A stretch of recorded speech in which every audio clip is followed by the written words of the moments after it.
पाठशाला में अब अगला चैप्टर। एक मैच की हार से बौखला गया मुनीर। भारत के हाथों पाकिस्तान की कुटाई पर क्या गजब गदर काट दिया।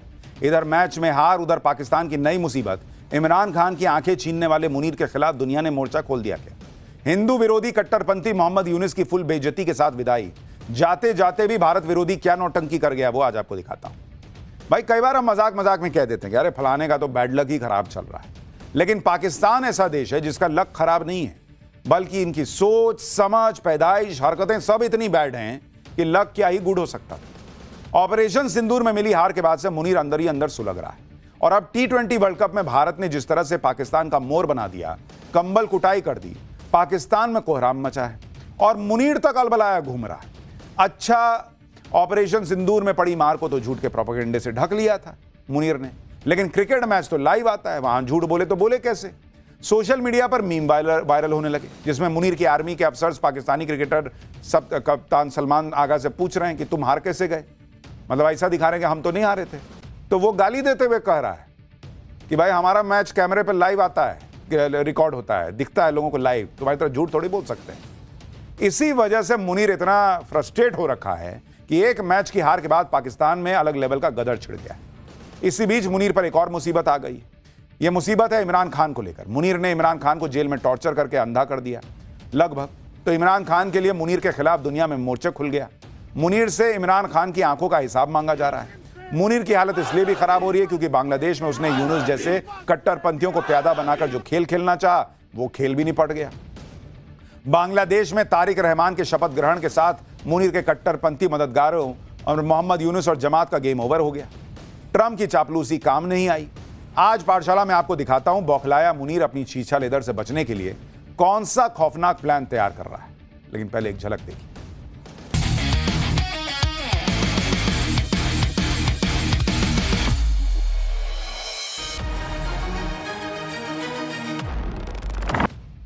देखिए, असीम मुनीर को सबसे बड़ा सदमा तो तब लगा जब भारत ने वर्ल्ड कप में पाकिस्तान की वैसी ही धुलाई कर दी जैसे मुनीर की धुलाई ऑपरेशन सिंदूर में हुई थी।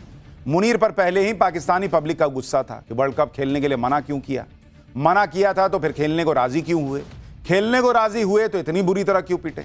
अब मुनीर की ऐसी बेइज्जती हो रही है कि वो अपना गुस्सा निकाल रहा है मोहसिन नकवी पर। वही मोहसिन नकवी जिसे दुनिया जो है वो ट्रॉफी चोर के नाम से जानती है। मोहसिन नकवी से मुनीर इसलिए भी नाराज है क्योंकि नकवी से जब पूछा गया कि क्या पाकिस्तान ने आईसीसी की धमकियों की वजह से मैच का बॉयकॉट करने के फैसले पर यू टर्न लिया, तो मोहसिन नकवी ने इसके जवाब में मुनीर को खींच लिया। मोहसिन नकवी ने कहा कि न तो वो धमकियों से डरते हैं, न पाकिस्तान की सरकार और न फील्ड मार्शल। अब दुनिया याद दिला रही है मोहसिन नकवी का वो बयान। मोहसिन नकवी मुनीर का रिश्तेदार है। अगर गलती से पाकिस्तान वर्ल्ड कप में भारत से मैच जीत जाता तो नकवी मुनीर की नजर में हीरो बन जाता, लेकिन पाकिस्तान हार गया तो अब पाकिस्तान में मुनीर एंड कंपनी में अलग ही बवाल शुरू हो गया। पाकिस्तानी मीडिया के मुताबिक धमकी से नहीं डरने वाले मोहसिन नकवी के बयान को लेकर उसकी मुनीर से ठन गई है। मुनीर ने शहबाज शरीफ से मोहसिन नकवी की शिकायत में साफ कर दिया है कि पीसीबी की मिस हैंडलिंग पाकिस्तान की किरकिरी के लिए जिम्मेदार है। पीसीबी का टीम की तैयारियों के बजाय भड़काऊ बयानबाजी पर ज्यादा जोर हार की वजह बना है। आरोप लगाया गया है कि सेना की मंजूरी के बिना क्रिकेट के मामले में मुनीर को लेकर बयान दिया गया। इसे मर्यादा की सीमा को लांघने वाला बयान बताया गया। रिपोर्ट्स में यह भी दावा किया गया है कि मुनीर पहले ही पीसीबी चेयरमैन मोहसिन नकवी से खुश नहीं था। भारत से मिली हार ने इस नाराजगी को और बढ़ा दिया। सूत्रों का दावा है कि मुनीर के गुस्से को शांत करने के लिए शहबाज शरीफ जल्दी ही पीसीबी के नए चेयरमैन की नियुक्ति पर विचार कर सकते हैं। अपने जीजा मुनीर के इस गुस्से को देखकर शायद मोहसिन नकवी को भी अंदाजा हो चुका है कि अब उसकी कुर्सी खतरे में है। इसलिए मोहसिन नकवी फिर से यह माहौल बनाने में जुट गया कि भारत के साथ मैच खेलने का फैसला तो प्रधानमंत्री शहबाज शरीफ और श्रीलंका के राष्ट्रपति के बीच हुई बातचीत की वजह से हुआ था।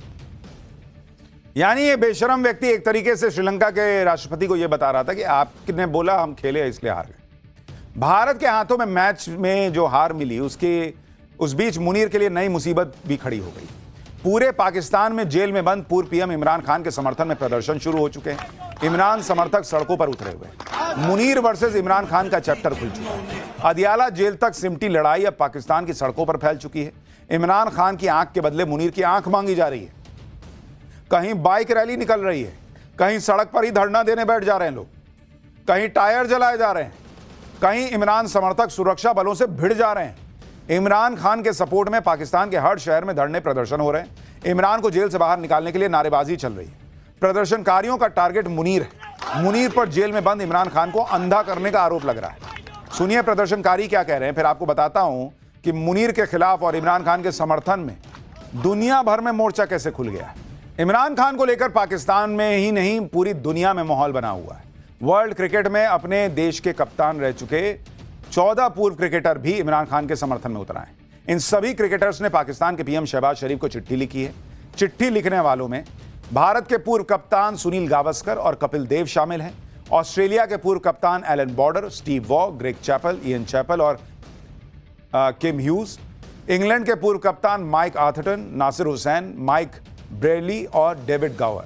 वेस्ट इंडीज के पूर्व कप्तान क्लाइव लॉयड, न्यूजीलैंड के पूर्व कप्तान जॉन राइट और ऑस्ट्रेलिया महिला क्रिकेट टीम की पूर्व कप्तान बेलिंडा क्लार्क शामिल हैं। इन 14 लोगों ने बाकायदा चिट्ठी लिखी है भाई कि इमरान खान के साथ क्या ही हो रहा है, लेकिन पाकिस्तान को शर्म आती है, वही काम कर रहा है। फिर पाठशाला में अब अगला चैप्टर। रील के चक्कर में रईस जादे ने एसयूवी से बाइक सवार को कुचला। इकलौते बेटे की मां की चीखें सुनिएगा तो रो दीजिएगा। न गाड़ी चलानी सीखी, न लाइसेंस बनवाया। दिल्ली स्कॉर्पियो कांड को लोग क्यों कह रहे कि एक्सीडेंट नहीं मर्डर है, अब आपको इसके बारे में बताता हूं। दिल्ली के द्वारका इलाके में पिछले दिनों हुए दर्दनाक हादसे से हर कोई सन्न। एक नाबालिग के रील बनाने के जुनून ने 23 साल के साहिल की जान ले ली। दिल दहला देने वाला यह हादसा दिन के उजाले में हुआ। हादसे के कई चश्मदीद हैं, सबूत के तौर पर वीडियो भी है। लेकिन आप देखिए कि बेटे की मौत के सदमे से अभी साहिल की मां उबर भी नहीं पाई थी कि कोर्ट ने बेटे की जान लेने वाले आरोपी ड्राइवर को जमानत दे दी। एफआईआर में आरोपी की उम्र 19 साल थी, लेकिन कोर्ट में वो नाबालिग साबित हो गया। नाबालिग बेटे के हाथ में कार की स्टीयरिंग देने वाला पिता भी छूट गया। आप सोचिए कि आरोपी ड्राइवर के पास ना तो लाइसेंस था, ना ही उसे गाड़ी चलानी आती थी। सिर्फ और सिर्फ रील बनाने का जुनून और तेज रफ्तार में गाड़ी चलाने का शौक, और उस शौक ने एक परिवार को उजाड़ दिया। ऐसे में दोषी कौन है? पिता और परिवार की कितनी जिम्मेदारी है? यही सवाल अब साहिल की मां पूछ रही, लेकिन ना तो इसका जवाब पुलिस के पास है और ना ही उन लोगों के पास जो अपने नाबालिग बच्चों को बिना सोचे गाड़ी की चाबी थमा देते हैं। साहिल का एक्सीडेंट 3 फरवरी को हुआ था। पिछले 2 हफ्तों से साहिल की मां के आंसू नहीं रुके हैं। साहिल के मां के सब्र का बांध तब टूट गया जब साहिल की मौत के जिम्मेदार आरोपी को कोर्ट से जमानत भी मिल गई। इसके बाद साहिल की मां इतनी बेबस हो गई कि सोशल मीडिया पर उनको अपील करनी पड़ी। उन्होंने आम लोगों से कहा कि अगर आज लोगों ने उनका साथ नहीं दिया तो ऐसी घटनाएं कभी नहीं रुकी। एक मां रो रो कर न्याय की मांग कर रही, लेकिन उस लड़के को तो जमानत मिल गई। इस बीच वो वीडियो भी सामने आ गया है जिसमें एक्सीडेंट की लाइव तस्वीरें कैद हैं। इस वीडियो को हादसे के वक्त आरोपी की बहन शूट कर रही थी, जिसमें दिखाई दे रहा कि सामने से एक बस आ रही है जिसके पीछे से एक बाइक भी दिखाई दे रहा है। यह बाइक साहिल की थी। वीडियो देखकर अंदाजा लगाया जा सकता है कि ड्राइवर के पास ब्रेक मारने का मौका था, लेकिन ऐसा नहीं हुआ। स्कॉर्पियो ड्राइवर ने तेज रफ्तार में पहले बाइक को टक्कर मारी, इसके बाद सड़क किनारे खड़ी एक कार को भी उसने टक्कर मार दी और साहिल की मौत हो गई। लेकिन आप तस्वीरें देखिए, इस तस्वीर में उस वक्त क्या हुआ वो दिख रहा है। साहिल की जो मां है वो कह रही है कि उन्हें न्याय मिलना चाहिए, लेकिन वो न्याय कब मिलेगा, मिलेगा भी या नहीं मिलेगा, ये सवाल खड़ा हो रहा है।